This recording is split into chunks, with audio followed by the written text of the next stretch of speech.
Buenos días, ¿cómo están ustedes? Bueno, como el pastor Diego estaba mencionando hace un momento,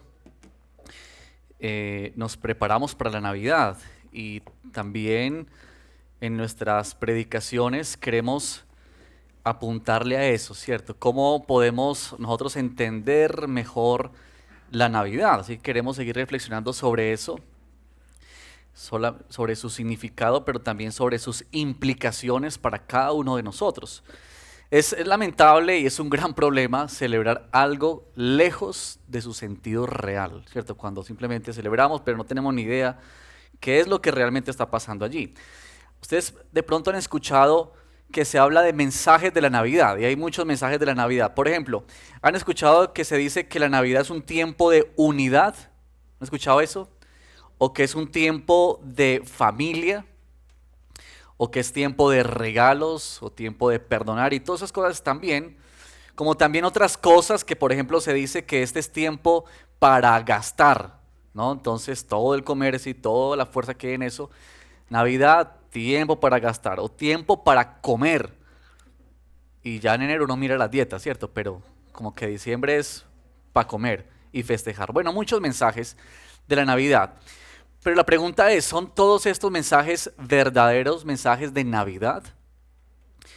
Y queremos hoy, a la luz de la palabra y el Evangelio de Lucas, considerar cuál es el verdadero mensaje de la Navidad, de qué se compone el verdadero mensaje de la Navidad. Así que te pido que por favor abras tu Biblia en el Evangelio de Lucas capítulo 4 y vamos a estar del versículo 14 en adelante. Lucas capítulo 4, versículo 14 en adelante. Leo en favor de todos ustedes. Dice así la palabra del Señor.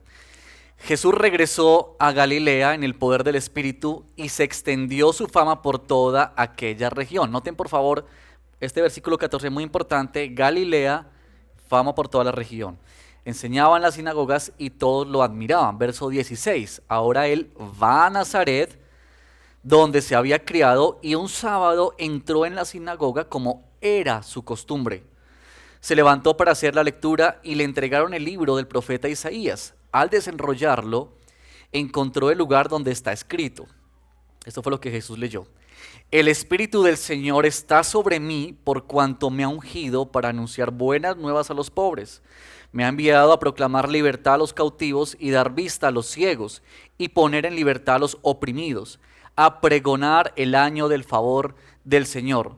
Luego enrolló el libro, se lo devolvió al ayudante y se sentó. Todos los que estaban en la sinagoga lo miraban detenidamente y él comenzó a hablarles. Hoy se ha cumplido esta escritura en presencia de ustedes. Todos dieron su aprobación, impresionados por las hermosas palabras que salían de su boca. ¿No es este el hijo de José?, se preguntaban. Jesús continuó. Seguramente ustedes me van a citar el proverbio, médico, cúrate a ti mismo. Haz aquí en tu tierra lo que hemos oído que hiciste en Capernaum. Pues bien, les aseguro que a ningún profeta lo aceptan en su propia tierra.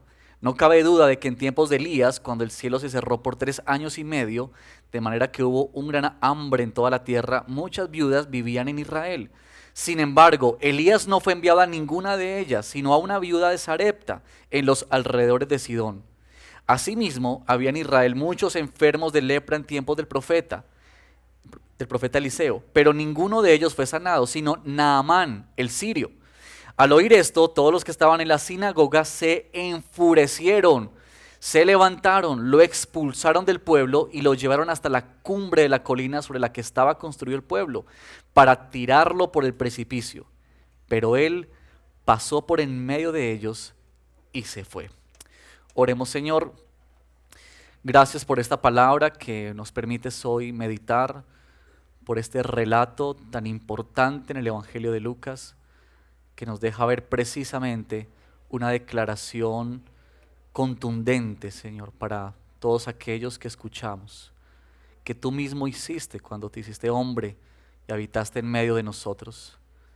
Abre nuestro entendimiento, Señor, para poder entender mejor esta época particular en la que estamos transitando, época de Navidad, época de tantas cosas, Señor. Pero déjanos, por favor, entender mejor cuál es su significado, cuál es el verdadero mensaje, cómo esto desafía nuestras vidas. Te lo pedimos, Señor, por favor, en el nombre de Jesús.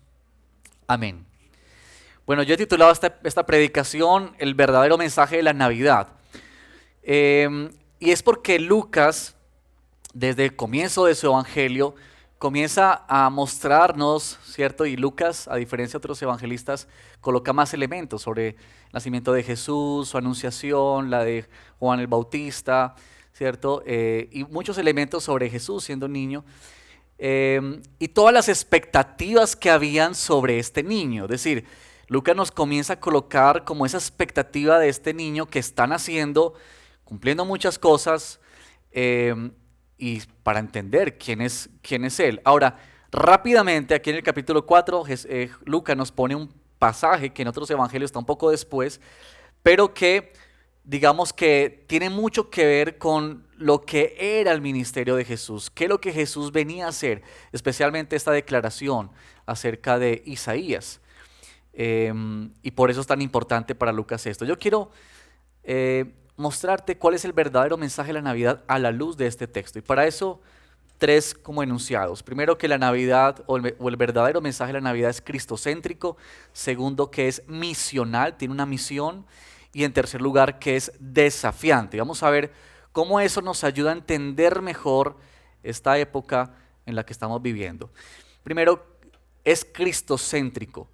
¿Qué quiere decir eso así rápidamente en pocas palabras? Es decir, que la Navidad o el mensaje de la Navidad trata de una persona. Es fácil para nosotros deslumbrarnos por tantas cosas que suceden en la Navidad. Solamente uno sale de su casa y ya se comienza a dar cuenta de muchos movimientos, ¿cierto? Luces, sonido, música, eventos, y todo eso tiene que ver con el aspecto de la Navidad, los adornos bellos que todos disfrutamos, pero que lastimosamente muchas veces estas cosas se convierten en distractores poderosos del protagonista en la historia. Hay una canción que nuestro amigo Santiago Benavides, quien estuvo hace unos días con nosotros, escribió. Se llama Papá Noel, si no me equivoco. Pero yo miré una letrica de esa canción y dice así, un versito pues corto, dice así, dice: a mí me cae bien Papá Noel, dice él, pero nos está alejando de la historia de Belén. Y luego otra frase dice: la Navidad ocurrió en un establo y no en un centro comercial. Y lo que esa canción hace, en un sentido, es mostrarnos cómo, digamos, todo lo que ocurre alrededor, de una u otra manera, como que aleja a las personas del sentido verdadero, del mensaje verdadero de la Navidad. Y noten lo siguiente, en el texto que leímos, Jesús lee un pasaje que está en Isaías, capítulo 61, verso del 1 al 3, unas partes de ese texto. Pero lo que Jesús hace en ese momento en la sinagoga, que está toda la gente ahí mirando, y la costumbre de que alguien leyera, pero también explicara el texto. Así que Jesús lee este texto y está esperando la gente que él diga algo sobre eso. Y esta es la declaración que hace Jesús. Hoy se cumple esta escritura en presencia de ustedes. Es decir, lo que Isaías había anunciado hace tantos años, Jesús dice, eso se está cumpliendo hoy ante sus ojos. Lo que tanto habían añorado ellos de que viniera el Mesías, porque esa profecía en Isaías hablaba de la era mesiánica, de que había de venir un día uno que haría grandes cosas poderosas en medio de ellos y en favor de ellos.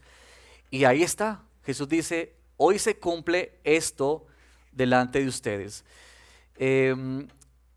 Una de las cosas asombrosas, me parece, de la Escritura, y que yo creo que nos ayuda muchísimo a afirmar la veracidad, no solamente de la palabra, pero también de la identidad de nuestro Señor Jesucristo, de la cantidad de profecías que se cumplen acerca de Él. Más de 300 profecías se señalan que se cumplieron en la persona de Jesús, imagínate eso. Y muchas señalan diferentes cosas, pero déjame solamente mencionar algunas para que podamos tener como una idea. Algunas profecías que se cumplen en Jesús señalan, por ejemplo, acerca de su descendencia, acerca del lugar de su nacimiento, acerca de que sería a través de una mujer virgen que vendría a él a este mundo, acerca de la matanza de los niños, ¿recuerdan? Menores de 2 años, por Herodes, enfurecido porque no le decían quién era el que había nacido, ese rey, y manda a matarlos. Eso ya estaba predicho por los profetas muchos años atrás. La huida de Jesús a Egipto con sus padres para guardar su vida se había profetizado. El lugar de su predicación, el desprecio del pueblo judío hacia su enseñanza ya estaba predicho. La entrada triunfal de Jesús a Jerusalén, la traición de Judas, su juicio, su sufrimiento, su muerte, su humillación, su sepultura, su resurrección, su ascensión a los cielos. Todas estas cosas y muchas más estaban anunciadas por los profetas. Y Jesús está diciendo, hoy se ha cumplido todo esto en mí.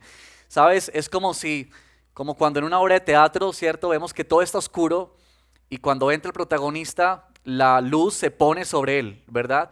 Y ese reflector que alumbra a esa persona o esa escena en particular, lo que hace es como mover todas las miradas y toda la atención hacia ese personaje, hacia esa escena en particular. Y lo que Jesús hace aquí es precisamente eso. Es como que Él está colocando el foco de toda la luz del Antiguo Testamento sobre Él.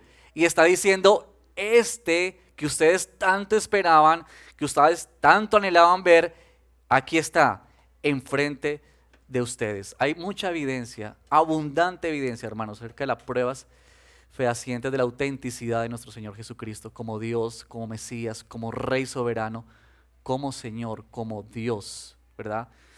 Yo recuerdo esta historia que me fascina, cuando Juan el Bautista, mira esto, Juan el Bautista, que había bautizado a Jesús, que había dicho, no soy digno de desatarle sus sandalias. Cuando él está prisionero, él tiene una duda. Y él piensa, ¿será que este sí es verdaderamente? Fíjate los efectos de la prisión para Juan el Bautista. Así que le manda a preguntar con sus discípulos, pregúntenle a Jesús si es él el que había de venir, o si acaso esperamos a otros. Y bueno, eso es un tema fascinante en la vida de Juan. Pero cuando él los manda y ellos van donde Jesús y le dicen, Jesús, Juan te está preguntando que si tú eres realmente el que había de venir o si tenemos que esperar a otro.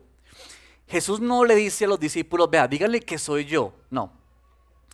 Lo que Jesús le dice a los discípulos es, cuéntenle a Juan lo que está pasando. Que los ciegos ven, ¿cierto? Los sordos oyen, los cojos caminan. Y eso tiene un sentido porque esa figura, esa manera de actuar de Jesús reflejaba quién era Él. Y eso debía ser suficiente para que Juan entendiera si verdaderamente este es el que habría de venir, este es el que esperábamos. Sabes, cuando tú y yo pensamos en la Navidad, no es solamente pensar en un bebé que nació en un pesebre, como muchos que dejan la historia hasta ahí. En nuestra cultura, la historia de Navidad se queda hasta ahí nomás, ¿cierto? Y es un momento bonito que se celebra, pero una desconexión completa con la identidad de ese bebé. Es decir, la gente celebra ese nacimiento, pero no tienen desconexión, una desconexión completa sobre quién es Él. Y aquí Jesús está diciendo clara y contundentemente, este soy yo, Dios mismo, hecho carne, ¿verdad? Entonces la Navidad o el verdadero mensaje de la Navidad tiene que ver con una persona, es cristocéntrico, ese es nuestro Señor Jesucristo. Pero en segundo lugar también, la Navidad o el verdadero mensaje de la Navidad tiene que ver con una misión o es misional. Y noten por favor las palabras del versículo 18 al 19, precisamente la profecía que Jesús usa y se atribuye para sí mismo. Es como Él tenía un plan determinado, un propósito claro y definido. Y Jesús vendría a deshacer las obras del mal. Y es que miren, hermanos, el pecado tiene efectos trágicos sobre la humanidad. Lo ha tenido toda la historia. Lo podemos ver, pero el pecado empobrece, el pecado quiebra corazones, esclaviza el pecado, ciega a las personas, les pone una venda, oprime la vida. ¿Y sabes qué? Jesús vino para romper esas cosas. Jesús vino para traer sanidad, libertad, dar vista espiritual. Él no solamente vino a anunciar, sino también Él vino a efectuar su bien sobre los suyos. Mira por favor en el versículo 18 al 19, y ustedes pueden seguirlo ahí en sus Biblias, les agradezco que lo puedan revisar o aquí en las pantallas podemos tener, pero noten estas palabras que Jesús usa de la profecía. Dice que él había venido para anunciar buenas nuevas, noten eso, para proclamar libertad, para dar vista y para poner en libertad oprimidos y para pregonar. Noten esas palabras. Y quiero señalar una de estas, que es esta de libertad. Jesús dice, yo he venido para traer libertad. Esa palabra libertad, literalmente en su original, significa liberación. Y cuando ellos escuchaban esta palabra, inmediatamente les venía a su mente la historia de su pueblo.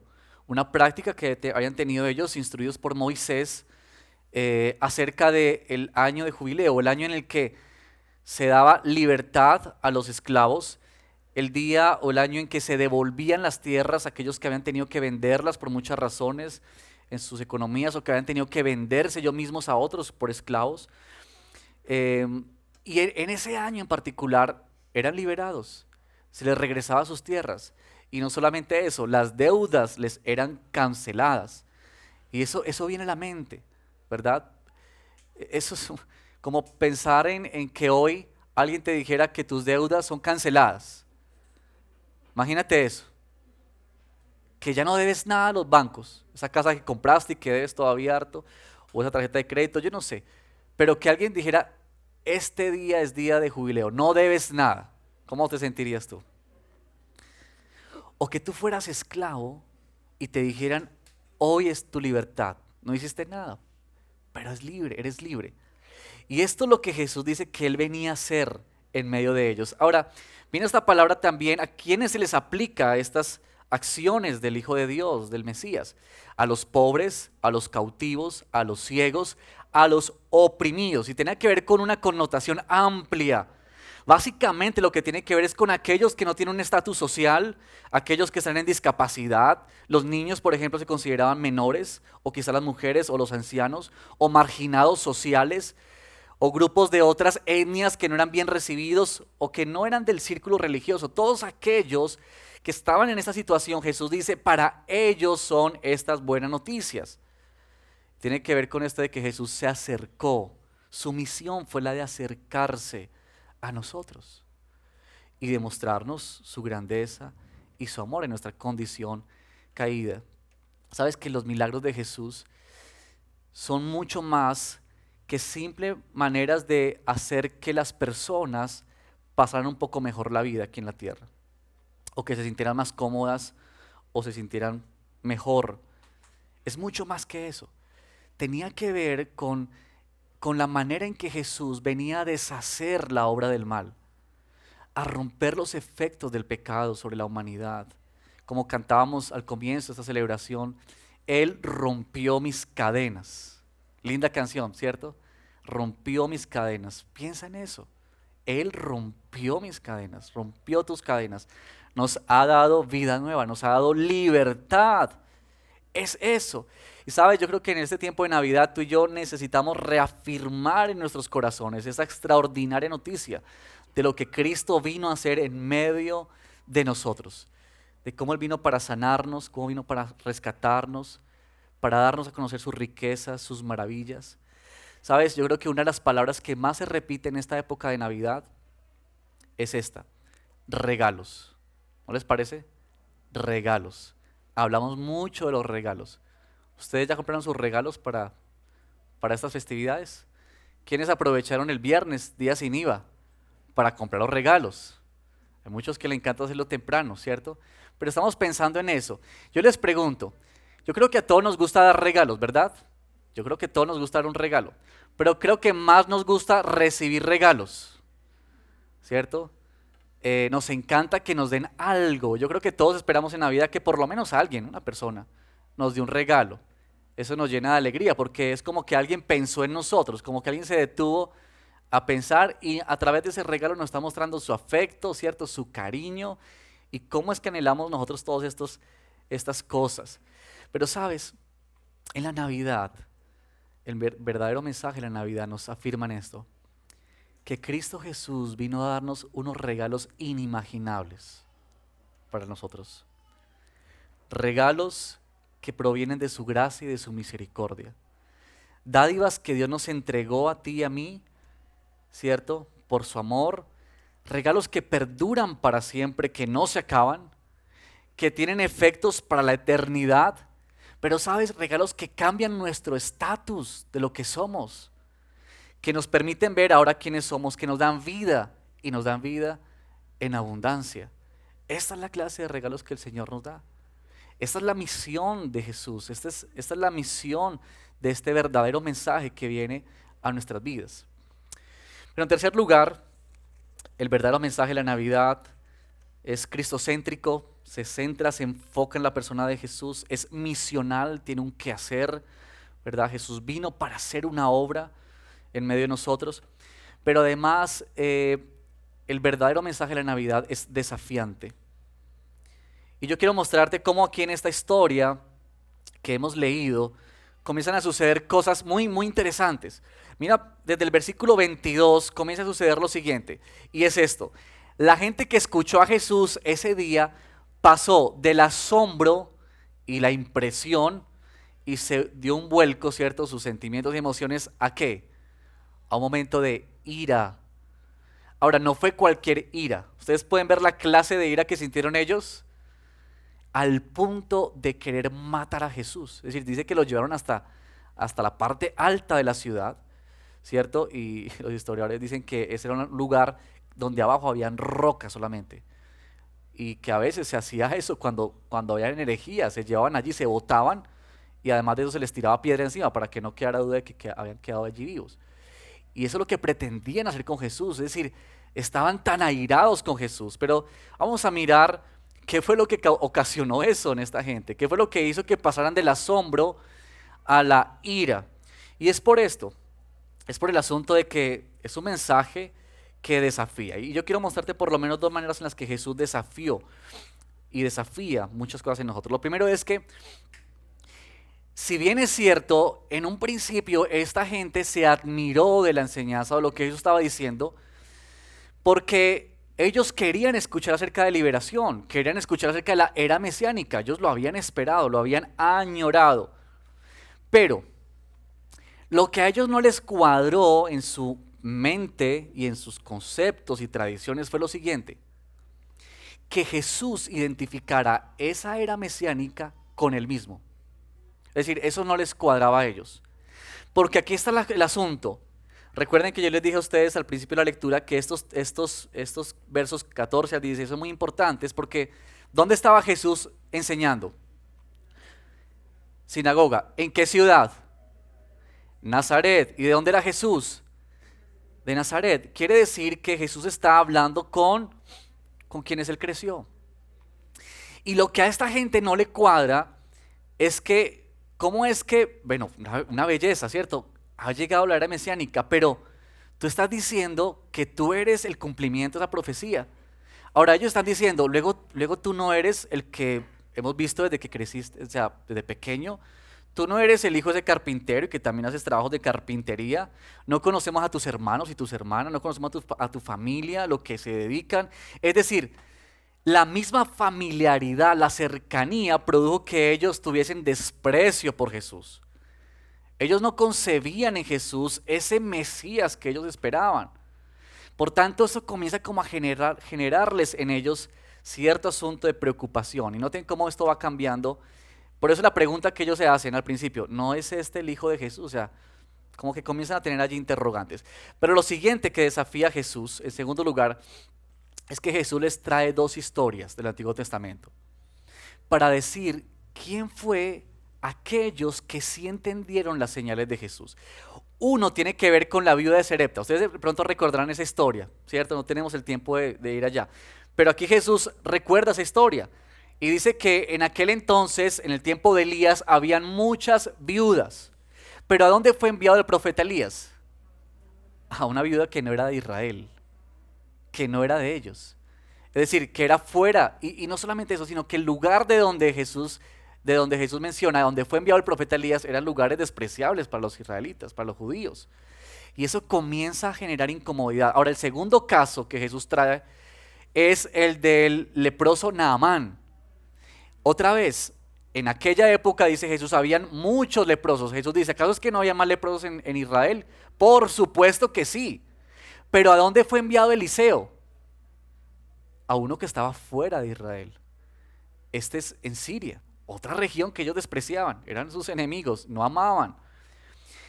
Lo que Jesús les está queriendo decir a ellos es, miren, este es como la idea, que Jesús no sería bien recibido en medio de ellos. Y eso incomoda el corazón de ellos. Por eso Jesús les dice, ustedes me van a citar este refrán, médico, cúrate a ti mismo. Y lo que Jesús quiere decir, porque seguramente Jesús leyó sus pensamientos, como Jesús y nuestro Señor conoce lo más íntimo de nosotros, es esto, que ellos estaban esperando, oye, tú no eres el que se habla tanto de ti, por eso el versículo 14 es muy importante porque dice que la fama de Jesús se extendió por toda Galilea. Así que los de Nazaret habían escuchado de Jesús, que hacía milagros, que enseñaba, que tenía autoridad, muchas cosas. Y ellos dicen, bueno, entonces muéstranos lo que tú dices que haces por fuera. Déjanos ver, tú eres ese, tanta fama tienes, muéstranoslo, déjanos ver. Sabes, yo creo que muchas veces nosotros queremos a un Jesús que complace nuestros apetitos. Muchas veces queremos a un Jesús que nos deleite con sus actos milagrosos y que llene o satisfaga nuestros apetitos personales. Como el niño Jesús, que trae regalos para todos. Ese es el niño Jesús, es bueno, ¿cierto? Y ese es el imaginario, que reparte regalos y da para todos, ¿cierto? Pero este Jesús de la Navidad es uno que confronta la tradición, el pensamiento, pero sabes que incomoda, porque el verdadero mensaje de la Navidad incomoda, pone a prueba nuestros presupuestos. Y el hecho de que Jesús hiciera esto, ¿verdad? Muestra lo que estaba enfureciendo el corazón de estas personas. Por eso ellos querían matarlo, porque llegaron a pensar, ¿cómo es que nos habla de esta manera? ¿Cómo es que nos humilla de esta manera? Y yo creo que muchas veces queremos de la Navidad los buñuelos, la natilla, los regalos, la música, las vacaciones, las visitas, pero no queremos el mensaje verdadero. Porque el verdadero mensaje humilla nuestra vida. Y tú te preguntarás, ¿y por qué nos humilla? Por esto, porque deja ver nuestro corazón y la dureza de lo que somos. Porque revela nuestra condición de corazón, porque nos deja ver que si Cristo vino y se hizo humano entre nosotros, es porque nosotros estamos perdidos. Porque esos de quienes se habla aquí, pobres, cautivos, ciegos, oprimidos, éramos nosotros. Éramos nosotros, y ese mensaje humilla. Ese mensaje nos humilla. El solo hecho de tener que reconocer nuestra necesidad y vernos vulnerables, eso humilla. Eso nos humilla, nos deja ver nuestra fragilidad, nos deja ver nuestra necesidad. Y por eso muchos decían, no, este mensaje no. El verdadero mensaje de la Navidad, queridos hermanos, desafía mucho. Bueno, déjame concluir con 3 aplicaciones de cómo este texto, esta enseñanza nos puede o tiene implicaciones para nuestra vida. Lo primero es, decimos que la Navidad es cristocéntrica. Y yo creo que la mayoría de los que estamos acá pudiésemos decir a eso, amén. Cantamos estas canciones bellas que hablan acerca del anunciamiento, de la venida de Jesús. Y decimos, claro que es cristocéntrico, claro que sí. Pero déjame decirte lo siguiente. ¿Qué significa cuando decimos que la Navidad o su mensaje es cristocéntrico?